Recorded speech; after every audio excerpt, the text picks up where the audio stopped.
Hi, this is a AP Chemistry free response question from 1972 that deals with both energy as well as electrochemistry.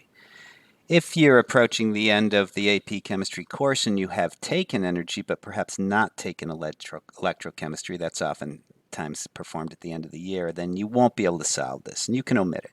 But if you've had them both, give this a try. Let's read the question. Bromine plus iron 2 plus undergoes a redox reaction to form two bromides and iron 3 plus. We have some standard reduction potential here. They're given. Don't forget, if you're going to have a balanced chemical equation, you got to flip one of them. Since this should be a reactant, Br2, here we should be flipping this to get the cell potential. I'm sure that'll kick in at some point. We also have some entropy data, and typically you just do products minus reactants.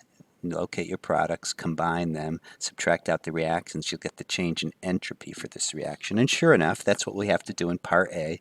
So we'll do these product numbers, this one and this one, do double that one, minus the reactant numbers where here's your products, here and here, minus the reactants, double that one, don't double that one. Be careful with your math.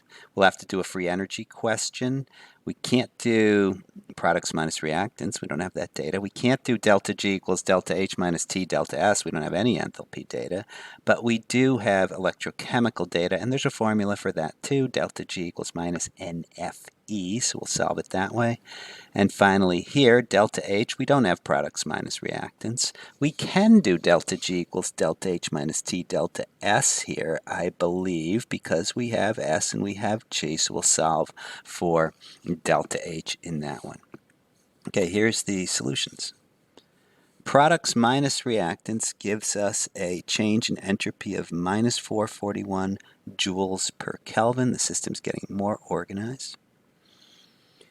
Electrochemical potential is used to first get our change in voltage. We're going to use that to plug into delta G equals minus NFE. It's a 2-electron process. There's 2 of these going to 2 of those, so 1 electron each, but since it's doubled up, it's a 2-electron process. There's the Faraday constant.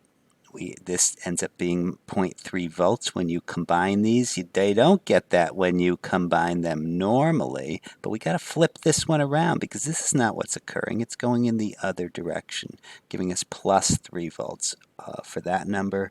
And here's our change in free energy. That's 57.9 kilojoules per mole. Rearranging the free energy formula, we can solve for delta H and we get minus 73.5 kilojoules per mole. Be careful when you're doing this because they always give the entropy data in joules per mole, and they typically give the enthalpy data in kilojoules per mole. So there we are. So that's A, B, and C for AP Chemistry free response question dealing with energy and electrochemistry from 1972.